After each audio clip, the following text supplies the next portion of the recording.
अच्छे और समझदार बच्चों को मेरा प्यारा सा नमस्कार। बच्चों, आज हम पढ़ेंगे समानुपात के बारे में अध्ययन करेंगे। देखना समानुपात होता क्या है, अध्याय 5 से ही है, अनुपात एवं समानुपात।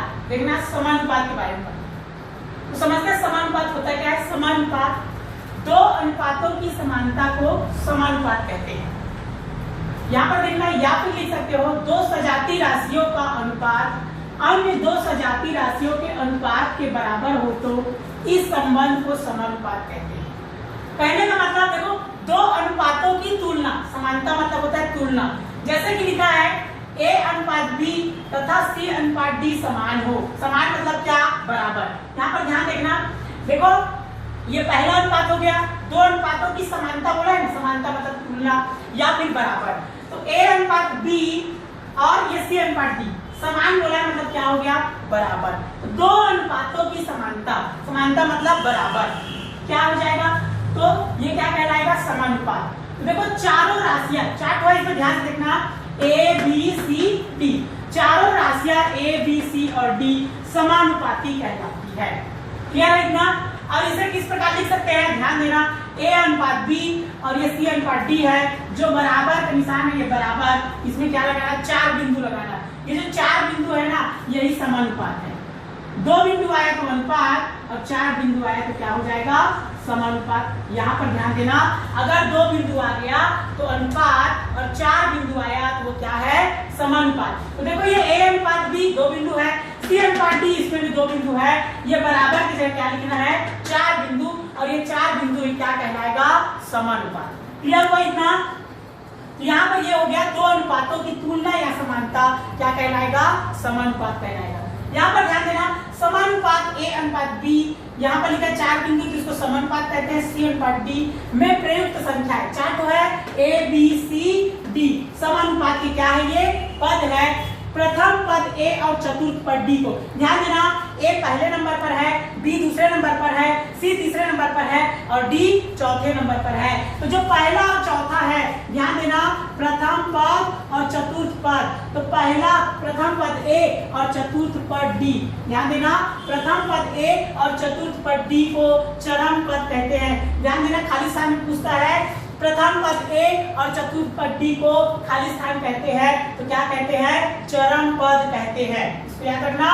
वैसे ही लिखा है, देखो ये पहला और तीसरा हो गया, पहला और चौथा, बीच में बचा है B और C, तो लिखा है B दूसरे नंबर पर है, C तीसरे नंबर पर है, तो द्वितीय पद B और तृतीय पद C को मध्य पद कहते हैं। ध्यान देना, B और C A और D के बीच में है, तो मध्य पद, बीच को क्या बोलते हैं, मध्य पद। यहाँ पर ध्यान देना, इसको ये क्या हो गया, मध्य पद। यहाँ पर क्या समझ में आया, दो सजाती राशियों की तुलना या दो अनुपातों की तुलना क्या कहलाएगा, समानुपात। और जिसमें A और D, प्रथम पद A और चतुर्थ पद D चरम पद कहलाता है, और मध्य पद B और C जो बीच में है, दूसरा पद B और तीसरा पद C क्या कहलाएगा, मध्य पद कहलाएगा।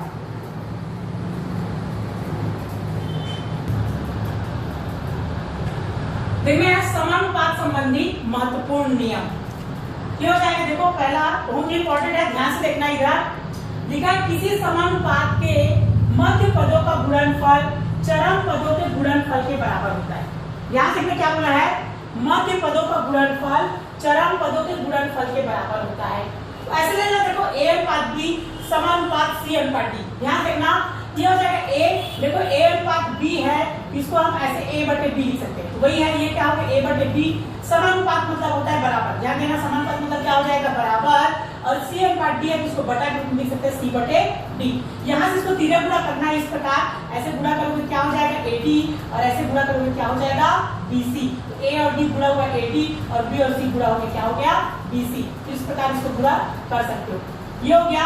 यहाँ पर देखो ये लिखा है ना, मध्य पदों का गुणनफल, तो मध्य में क्या क्या है, B और C। ध्यान देना, पहले ही बताया था मध्य में क्या है, B और C, दोनों का गुणा है कि नहीं, तो B और C मध्य पदों का गुणनफल चरम पदों के गुणनफल के बराबर होता है। तो चरम पद पहले ही बताया था, क्या होता है, A और D दोनों गुणा के रूप में है और बीच में क्या है, बराबर है। ये हो गया, देखो मध्य पदों का गुणनफल उसके चरम पदों के गुणनफल के क्या है, बराबर है। क्लियर हुआ। आगे देखते हैं यहाँ पर चतुर्थानुपाती, ध्यान समझना इसको, इससे संबंधित प्रश्न आता है इसमें। चतुर्थानुपाती, 2 नंबर का प्रश्न आता है चतुर्थानुपाती ज्ञात कीजिए। इसलिए ध्यान से समझना इसको। यदि A अनुपात B समानुपात C अनुपात D में पद D को A B C का चतुर्थानुपाती कहते हैं। किसको चतुर्थानुपाती कहते हैं? D को। क्यों? क्योंकि चौथे नंबर पर है। ध्यान देना 1 2 3 4 D कौन से नंबर पर आ रहा है? चौथे नंबर पर, इसलिए D को चतुर्थानुपाती कहते हैं। एकदम दिमाग उसको फिट कर लेना। तो अब फिर से शिफ्ट वैसे हो जाएगा। अनुपात मतलब क्या होता है? बटा। समानुपात मतलब बराबर। फिर से अनुपात मतलब बटा। A बटे B बराबर C बटे D। फिर से तीनों गुणा करेंगे, ये क्या हो जाएगा? AD और ये क्या हो जाएगा? BC। AD बराबर BC। अब ध्यान देना, आपको निकालना क्या है? चतुर्थानुपाती। तो चतुर्थानुपाती किसको माने? D को। यहाँ से D का मान निकालोगे, A को पक्षांतर करो कहाँ है? इसके नीचे में। AD बराबर BC है, मान किसका निकालना है? D का। तो D बराबर BC हो जाएगा, A कहाँ जाएगा? इसके नीचे में। तो सूत्र बनाना है, तो D बराबर क्या हो गया? BC बटे A। तो चतुर्थानुपाती का सूत्र याद कर लेना, D बराबर क्या होता है? BC बटे A। चतुर्थानुपाती सूत्र क्या हो गया? D बराबर BC बटे A। एकदम इसको अपने दिमाग में फिट कर दो। क्लियर हो गया इतना? अब आगे देखते हैं चतुर्थानुपाती बाद मध्यानुपाती। देखो बहुत ही इंपॉर्टेंट टॉपिक है, एकदम ध्यान से इसको समझिए।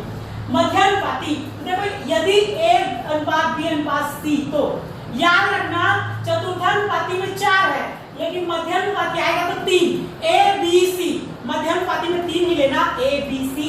तो A अनुपात B अनुपात C, तो B को A और C का मध्यानुपाती कहते हैं। अब ध्यान से देखना, इसमें A B C 3 तो है, अगर लिखा है A अनुपात B अनुपात C 3 तो है, तो बीच में कौन है? B बीच में है ना, तो बीच में है, तो बीच को क्या बोलते हैं? मध्य। तो मध्य से क्या हो गया? मध्यानुपाती। क्लियर है? तो वही लिखा है, B को A और C का क्या बोलते हैं? मध्यानुपाती कहते हैं। क्लियर हो गया इतना? तो यहाँ पर लिखना, ध्यान देना, चौथा तो है नहीं इसमें, D नहीं है, तो चौथा नहीं है। देखो अगर 3 है तो बीच वाले को 2 बार लिखते हैं। किसको 2 बार लिखोगे? बीच वाले को। तो यहाँ पर देखना A अनुपात B समानुपात लिखना B अनुपात C। देखो जो बीच में है उसको 2 बार लिखना है। किसको लिखना है 2 बार? जो बीच में है B, उसको 2 बार लिखते हैं। किसमें? मध्यानुपाती में। तो वही लिखा है A अनुपात B समानुपात B अनुपात C। तो अनुपात मतलब बटा, A बटे B। समानुपात मतलब क्या होता है? बराबर। और ये फिर अनुपात मतलब बटा, तो B बटे C। यहाँ तीनों गुणा करोगे, देखो ध्यान से, तो क्या हो जाएगा? AC। और B गुणा करो, क्या हो जाएगा? B का स्क्वायर। तो यहाँ देखो ध्यान से, मान किसका निकालना है? B का। मध्यनुपाती याद कर रहे हैं तो B का मान निकालना। ये वर्ग है, इधर पक्षांतर करोगे वर्गमूल हो जाएगा। याद रखना, ऐसे है A बटे B बराबर B बटे C। फिर गुणा किए AC, B और B का क्या हो गया? B square. वर्ग को पक्षांतर करोगे तो वर्गमूल हो जाता है, और सामने क्या लगाना? Plus minus. ये किसका मान हो गया? B को। और B को क्या कहते हैं? मध्यानुपाती। तो मध्यानुपाती का सूत्र हो जाएगा B बराबर प्लस माइनस करनी AC। मध्यानुपाती सूत्र क्या हो जाएगा? B बराबर प्लस माइनस करनी AC। क्लियर है इतना?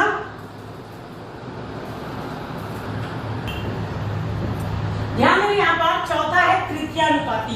इससे पहले पढ़ चुके चतुर्थानुपाती और मध्यानुपाती। इसमें देखना तृतीयानुपाती, तो तृतीया से ही समझ में आता है तीसरा नंबर। देखो A अनुपात B अनुपात C, देखो तृतीया है 3 तो है, तो इसमें भी D का कोई काम नहीं, इसे 3 ही लेना है, A B और C। तो A B C है 1 2 3, तीसरे